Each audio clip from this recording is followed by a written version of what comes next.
Hello my dear students, today we are going to do class 6 mathematics paper. तो जैसे आप देख सकते हैं all the sections are very much clarified over here.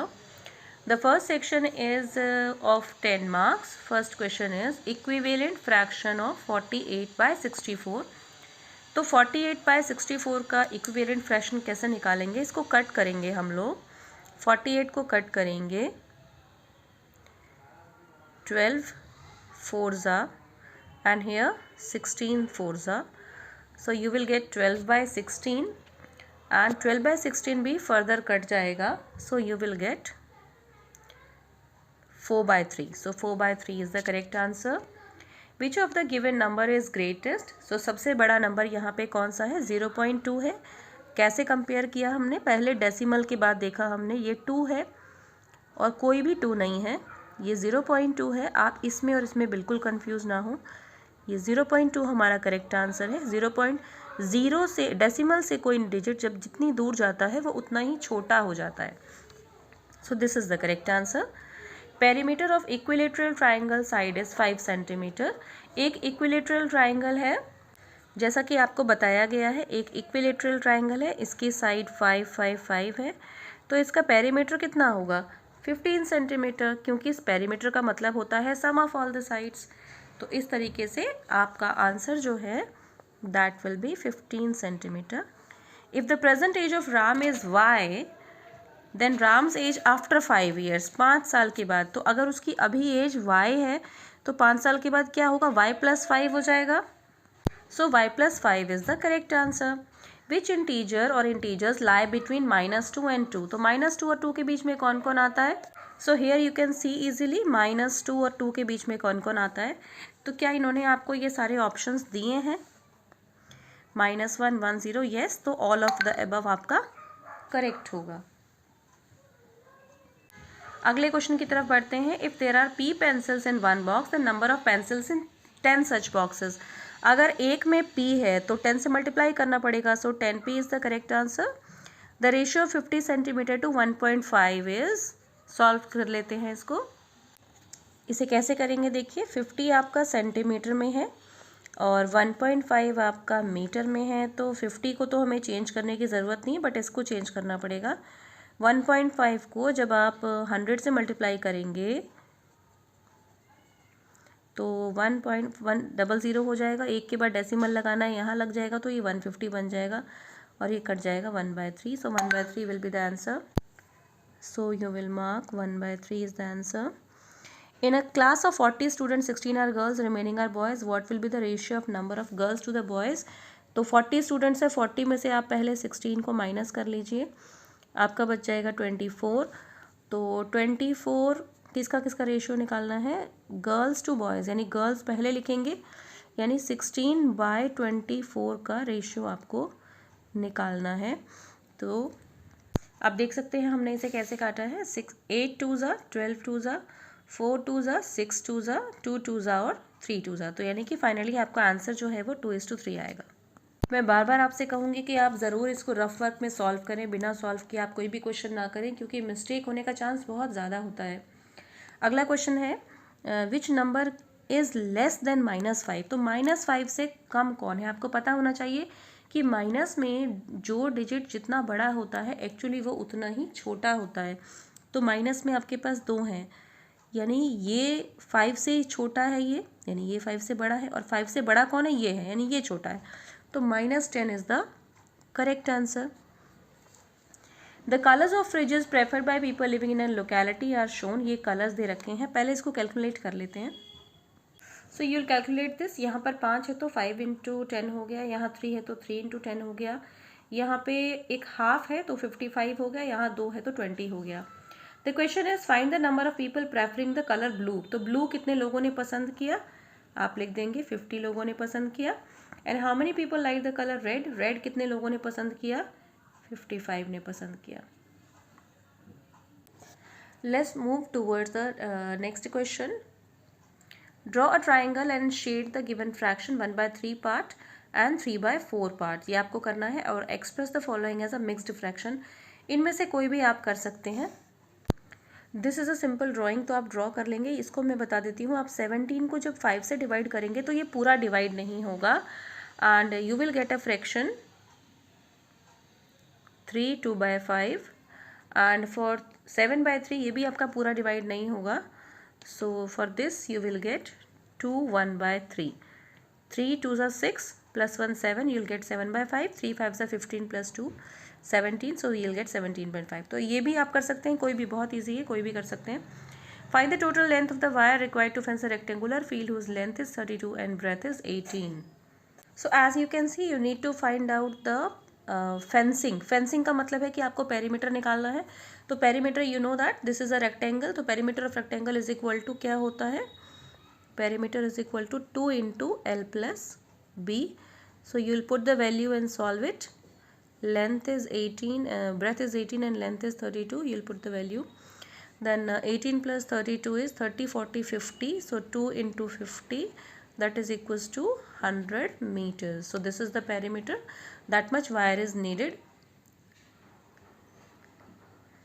This is the wire needed to fence. So this is the correct answer.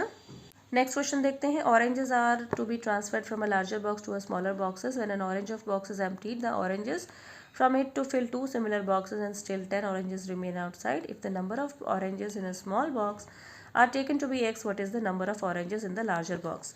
तो ये statement वाले question को बेटा थोड़ा ध्यान से पढ़ना होता है। इसमें कैसे सॉल्व करना है, आई विल शो यू। ठीक से समझेंगे इसे। यहाँ कहा जा रहा है कि एक बड़ा बॉक्स है, उसमें पूरा ऑरेंज भरा हुआ है और ऑरेंज को आपको बड़े में से छोटे बॉक्सेस में, 2 छोटे बॉक्सेस में ट्रांसफ़र करना है। अगर एक बॉक्स में x ऑरेंजेस है, दूसरे बॉक्स में भी x ऑरेंजेस है, इसके बावजूद आपके पास 10 ऑरेंजेस बच रहे हैं। जब हमने इसको खाली किया, फिर से समझिए, इस बॉक्स में टोटल बहुत सारे ऑरेंजेस थे, हमें नहीं पता कितने थे, लेकिन जब हमने इसको खाली किया तो 2 सेम बॉक्सेस में सेम ऑरेंजेस आए और 10 ऑरेंज हमारे बच गए। तो the question is what is the number of oranges in the larger box. तो इसमें कितने ऑरेंजेस थे, तो टोटल को प्लस कर देंगे। We will write x plus 10, so this is 2x plus 10, so this is the correct answer.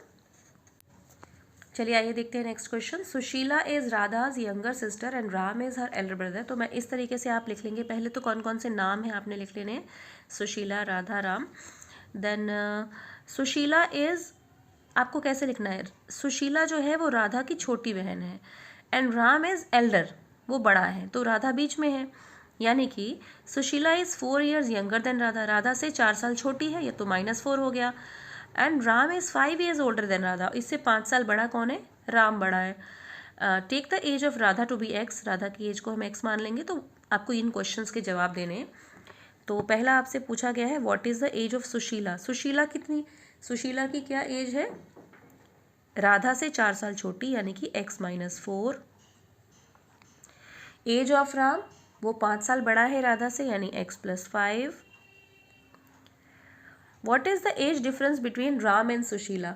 तो राम और सुशीला के बीच में कितना डिफरेंस है, तो इसको और इसको आपको प्लस करना पड़ेगा क्योंकि ये तो छोटी है। यहाँ 5 आ गया, यहाँ 4 हो गया, सो दिस विल बी 5 + 4, यानी कि 9 years का गैप है इन दोनों के बीच में। काफ़ी हद तक ये क्वेश्चन भी आपका सिमिलर है। दीपक, अगस्त्य और विवेक ने एक पिज़्ज़ा शेयर किया, उसके टोटल स्लाइसेस 8 थे, तो 8 स्लाइसेस हमने यहाँ पर लिख लिया। अब दीपक ने सिर्फ 1 स्लाइस खाया एंड अगस्त्य एट 3 स्लाइसेस, और जो बच गया वो विवेक ने खाया, यानी कि 8 में से 4 गया, 4 बचा। तो अब आपको इनके क्वेश्चंस के जवाब देने हैं, आप बहुत ध्यान से इसको लिखेंगे।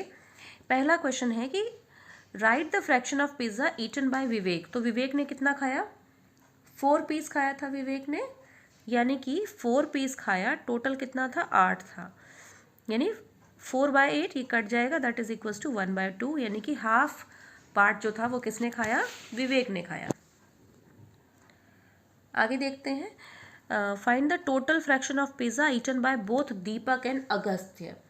यानी दीपक ने कितना खाया और अगस्त ने कितना खाया, वो आपको प्लस करना है। तो दीपक ने खाया 1 पार्ट, यानी 1/8 खाया, और अगस्त ने खाया 3/8, 3 पीसेस खाए।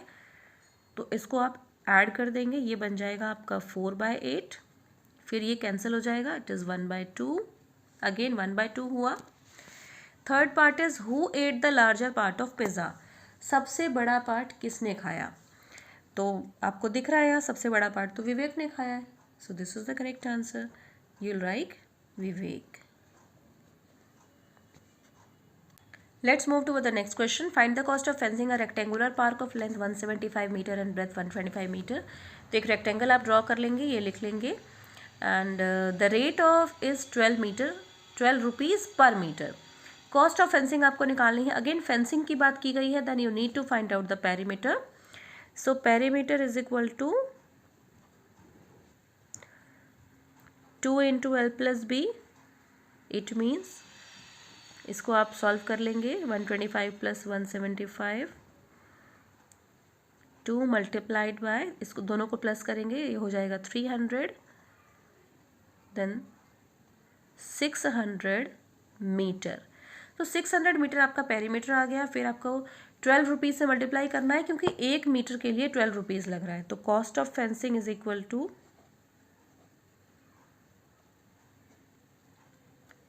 600 multiplied by 12,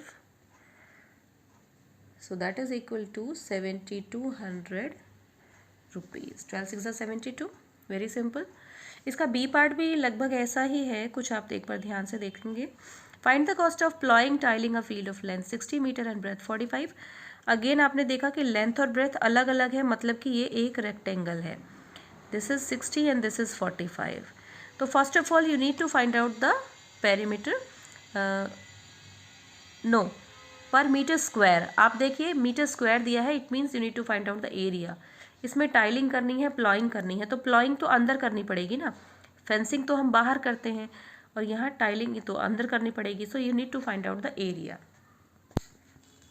so area is equal to L × B, you'll do this 60 × 45. So the answer is, so this is 2700 meter square is the area, and for cost you need to multiply the cost, that is 5 rupees, to 2700, so you will get 13500 rupees. तो whenever you are doing this question, please आप rough work ज़रूर करेंगे, rough work में multiply करके ज़रूर देखेंगे, then only you write down the answer. So let's move towards question number 18. Out of 30 students in a class, 6 like football, 12 like cricket, remaining like tennis. Find out the ratio. तो पहले तो जो given information है that we will note it down. Total students हमारे 30 हैं, और football खेलने वाले 6 हैं, क्रिकेट खेलने वाले 12 हैं। तो टेनिस खेलने वालों के लिए हम क्या करेंगे, 30 में से 6 + 12 को माइनस कर देंगे, we will get 12. Now the question is, number of students liking football to the number of students liking tennis. ये पार्ट है आपका। पहले बोला है फुटबॉल, तो फुटबॉल कितना है यहाँ पर देखिए 6 है, to the number of students liking tennis, तो टेनिस कितना आया था हमारा 12 आया था, 6/12 है, कट कर देंगे आप, 1/2 आ जाएगा। The ratio is 1:2। बी में number of students liking cricket to the total number of students, तो क्रिकेट आपका 12 है और टोटल आपके 30 स्टूडेंट्स है। आप इसको कट करेंगे, 6 2s 15 2s, अब ये नहीं कटेगा, या it can be cut down, so 2 3s and then 5 3s, yes, so you'll get 2:5. Then C part is number of students liking cricket to tennis, so cricket is 12 and tennis is also 12, so you'll get 1:1. So this is the correct answer, you have to write down like this. So let's see question number 19. Nandini का घर जो है वो 9/10 kilometres है school से। She walk some distance and then she took a bus for ½ kilometre to reach the school. How far did she walk, कितना वो पैदल चली। तो टोटल डिस्टेंस आपका 9/10 किलोमीटर्स है। वॉकिंग कितना किया वो हमें पता नहीं है, इसलिए हमने x मान लिया। बस से वो गई 1/2 किलोमीटर्स, तो आप पहले चेक कर लीजिए सब किलोमीटर्स में है, कोई प्रॉब्लम नहीं है, हम सॉल्व कर सकते हैं। ओके, ना वॉकिंग निकालने के लिए टोटल डिस्टेंस में से आप हाफ को माइनस करेंगे। कैसे माइनस करेंगे, इसका एलसीएम लेंगे। आपने पढ़ा है शुरू के चैप्टर्स में कि जब दो नंबर सेम टेबल में आते हैं तो उसका एलसीएम क्या होता है, बड़ा वाला नंबर, यानी 10 इज द एलसीएम। कैसे सॉल्व करेंगे, कई बच्चे इसमें बहुत गलती करते हैं। सो 9/10 मल्टीप्लाइड बाय द एलसीएम, 10 से 10 कट गया, 9 आ गया। 1/2 मल्टीप्लाइड बाय द एलसीएम, 2 5 ज़ा 10, तो 9 - 5 is 4/10, so you'll get 2/5 kilometers she has walked। Second part है आपका इक्विवेलेंट फ्रैक्शन आपको निकालने हैं 20/3 का और 28/5 का। I will suggest equivalent fractions निकालने के लिए आपको क्या करना पड़ता है कि पहले तो आप इसको 2 से मल्टीप्लाई कीजिए दोनों को, देन 3 से कीजिए, देन 4 से कीजिए। आपको जितने इक्विवेलेंट फ्रैक्शंस निकालने हैं यू कैन फाइंड। अब 20/3 को 2 से करेंगे तो ये हो जाएगा 40/6। फिर आप 20/3 को 3 से कीजिए, 60/9। फिर आप 20/3 को 4 से कीजिए, 80/12। तो इस तरीके से आपने इक्विवेलेंट फ्रैक्शंस निकाले। सिमिलरली इसका भी निकाल लेंगे, पहले 2 से मल्टीप्लाई करेंगे, देन 3 से करेंगे, देन 4 से करेंगे,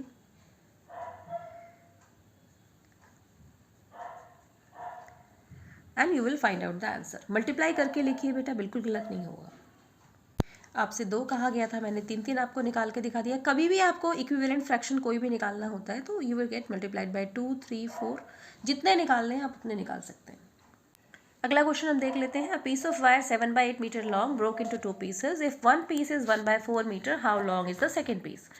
तो लेंथ ऑफ वायर हमने लिख लिया 7/8 मीटर। फर्स्ट पीस इसका 1/4 मीटर है। सेकेंड पीस आपको निकालना है, मतलब 7/8 में से 1/4 को माइनस करना है। कैसे एलसीएम लेंगे, अभी मैंने आपको सिखाया था।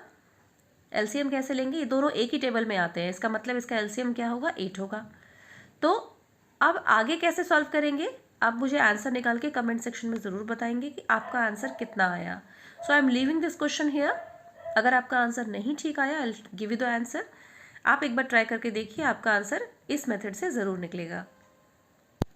अगला क्वेश्चन है, convert the following in simplest form. तो सिंपलेस्ट फॉर्म का मतलब यही होता है बेटा, आपको इसको कटिंग करके सॉल्व करना है। कई बच्चों को ये कटिंग नहीं आती, मैं आपको दिखाती हूँ अच्छे से कैसे किया जाता है। This is 45/60।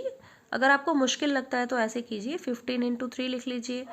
फिर 15 से ये हो गया 15 × 4, तो 15 से 15 कैंसिल हो गया, 3/4 आपका आंसर आ गया। This is the other way to solve it. फिर 64/80 है। अब आप सोचिए 864 कहाँ आता है, 8 × 8 आता है। 80 कहाँ आता है, 10 × 8 आता है। अब यहाँ क्या कटेगा, जो सेम होता है वही कटता है। ये कट गया आपका, आपके पास बच गया 8/10। अब 8/10 को भी आप ऐसे ही लिख सकते हैं। अगर आपको कटिंग में थोड़ा भी डाउट होता है, आप लिख लीजिए 4 × 2 लिख लीजिए, इसको 5 × 2 लिख लीजिए। अब 2 से 2 कट गया, यानी आपका आंसर आ गया 4/5। तो इस तरीके से आपका आंसर जो है कटिंग करने के बाद बिल्कुल सही आएगा, कोई मिस्टेक नहीं होगी इसमें।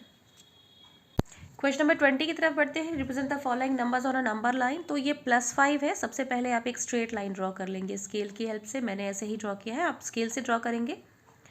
राइट साइड में हमेशा बेटा हमारा पॉजिटिव होता है और लेफ्ट साइड में हमेशा नेगेटिव होता है।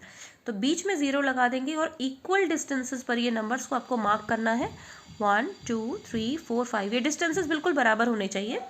और यहाँ भी -1 -2 -3 -4 -5, क्योंकि ये +5 तक ही बोला है, इसलिए मैंने 5 तक ही मार्क किया है, आगे मार्क नहीं किया। आप कहीं तक भी कर सकते हैं जो आपसे कहा जाए।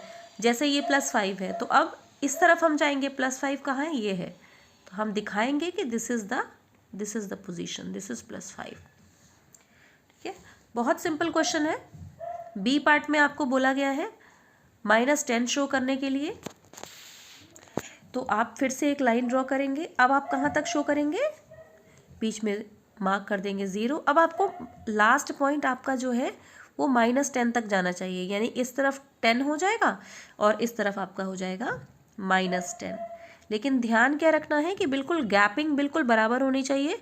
और ये क्वेश्चन आप करने की ज़रूर कोशिश करेंगे। 1 से लेके 10 तक इधर मार्क करेंगे, यहाँ माइनस में मार्क करेंगे। एंड प्लीज़ कीजिए, नहीं आता है तो मुझे बताइए, I will make one more video for you, explain it properly. अगला पार्ट है आपका -5 + 3 को सॉल्व करके आपको यहाँ दिखाना है। यानी इसका मतलब क्या होता है, हमें क्या करना है, पहले कहाँ जाना है, मैं इस नंबर लाइन में आपको शो करके दिखाती हूँ। सबसे पहले हमें जाना है -5 पर, क्योंकि -5 बोला गया है तो हम कहाँ गए, यहाँ सीधे गए 0 से -5 तक।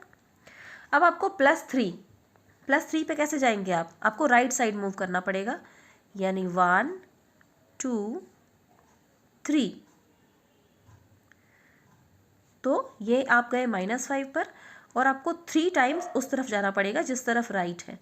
यानी आपका आंसर क्या आएगा, 5 में से 3 गया 2 और साइन 5 का है तो ये माइनस आएगा। यानी योर आंसर विल बी -5 + 3, यानी कि -2 आपका आंसर है। जहाँ आप रुक गए वही आपका आंसर पॉइंट है। तो इस तरीके से आपको ये -5 + 3 को शो करना है। सो मैं बार बार यही बोलती हूँ, जब आपके सामने इस तरीके का ग्राफ आ जाए तो आप पहले उसको लिख लें कि कितनी उसकी वैल्यू है, फिर क्वेश्चन करें। On which day were the least number of wrist watches manufactured, सबसे कम किस दिन है, तो सबसे कम वैल्यू देखिए कहाँ है, Saturday 550। On which day were the maximum number, तो सबसे बड़ा नंबर यहाँ कहाँ है, 800, यानी कि Thursday. How many wrist watches are manufactured on Wednesday, this is 650।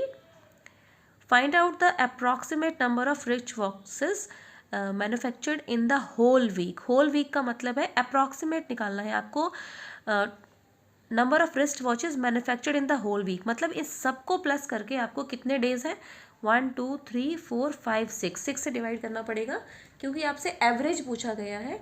तो एवरेज निकालने के लिए हमेशा हमें इसको डिवाइड करना पड़ता है।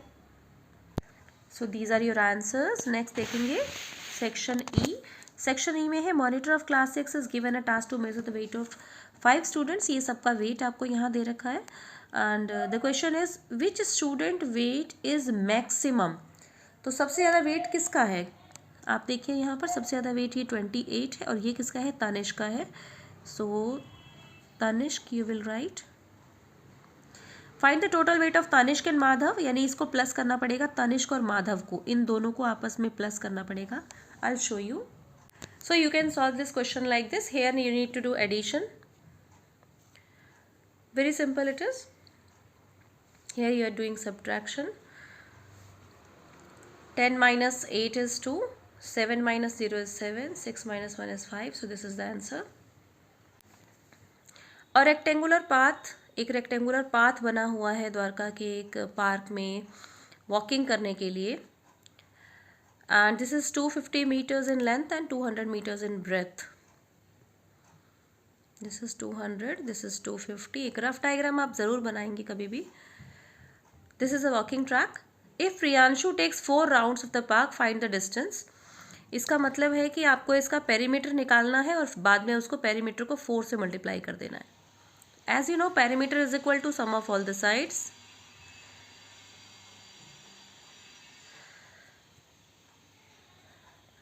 या ये रेक्टेंगल है तो आप इसका पेरीमीटर 2 × l + b से भी निकाल सकते हैं। So like this you need to do. हमने यहाँ पर इसको सॉल्व कर लिया, इसको हमने यहाँ सॉल्व कर दिया। 2 × l + b हमने प्लस कर लिया, 900 मीटर आ गया, और इसको 4 से मल्टीप्लाई भी आप करेंगे 900 को, 3600 मीटर आएगा। B part is find the area of the park. So area का फॉर्मूला आपको पता है, l × b होता है, l × b। तो लेंथ आपकी 200 है, ब्रेथ 200 है और लेंथ आपकी 250 है। इट डजेंट मैटर, कहीं भी लिखिए, कोई फ़र्क नहीं पड़ता। So here you will do 25 2 = 50 and then how many 3 zeros, 1 2 3 zeros you will put. Then this is the 50,000 meters square. This is the area. Then if the rate of the grass plantation is ₹2, find the cost of planting. Cost of planting the grass. तो cost निकालने के लिए आपको पता है, आपको 2 से multiply करना पड़ेगा इसको, क्योंकि ₹2 दे रखा है। तो 2 × 50,000 that is 1 lakh rupees.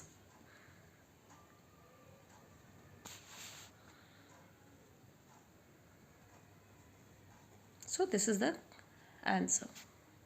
Moving toward the last question. Rohit organized a birthday party. He had total budget of rupees, आप लिख लेंगे, 24th क्वेश्चन है ये, और बजट इसका है 12,000 rupees. He decorated his house and arrange food for all, he spend 1600 in decoration. तो decoration में इसने 1600 खर्च किया। He spent 1600 on decoration and 6400 on food. And 800 rupees on the bakery. Bakery में 800. And the remaining on the return gifts. तो return gifts में कितना किया है उसने, आप इन सब को प्लस कर लेंगे और फिर 12,000 में से माइनस कर देंगे। So we will do the question like this. पहले हम इन सबको लिख लेंगे, बजट लिख लेंगे, बेकरी लिख लेंगे, डेकोरेशन में कितना खर्च हुआ, फूड में कितना खर्च हुआ, रिटर्न गिफ्ट्स में कितना खर्च हुआ। तो ये हमें निकालने के लिए आपको पहले इन सबको ऐड कर देंगे, 8800 आएगा, इसको माइनस करेंगे 8800 को, देन यू विल गेट 3200। अब पहला क्वेश्चन है कि decoration to return gift, so D/R लिखा है हमने, तो ये 20 से 20 कट जाएगा, ये हियर इट इज 1:2 का रेशियो आ जाएगा। दूसरा इसने बोला है बेकरी टू टोटल, तो बेकरी हमारी है 800 की, बेकरी टू टोटल बजट मतलब कि 12,000, तो बेकरी हमारी 800 की है और टोटल बजट हमारा 12,000 का है, 12,000। तो पहले 0 से 0 काट देते हैं, then here it is 4 2s, here it will go 60 2s, then 2 2s, then 15 2s, so the ratio is 2:15। and third बोला है इसने कि whether the ratio of expenses on decoration to food, so decoration to food, तो decoration आपका हुआ है 1600 का, food आपका है 6400 का, यानी 20 से 20 कट गया, ये आप क्या 1:4, 16 4 से 64, तो 1:4 हो गया। और एक और बात बोली है decoration to food and with expenses bakery to return gift, तो बेकरी टू रिटर्न गिफ्ट आपका है, बेकरी 800 की है और रिटर्न गिफ्ट आपके 3200 के हैं, तो 20 से 20 कट गया, 1 8 4 8 32, तो आपका आ गया 1:4। यस, तो ये बात बिल्कुल ठीक बोली है इन्होंने कि इन्होंने बोला है चेक कीजिए, तो हम लिखेंगे यस दे आर सेम। तो मुझे उम्मीद है कि ये क्वेश्चन पेपर आप ज़रूर समझे होंगे और आप प्रैक्टिस करके अच्छे से जाएंगे तो बेटा आपका एग्ज़ाम बहुत अच्छा होगा। थैंक्स।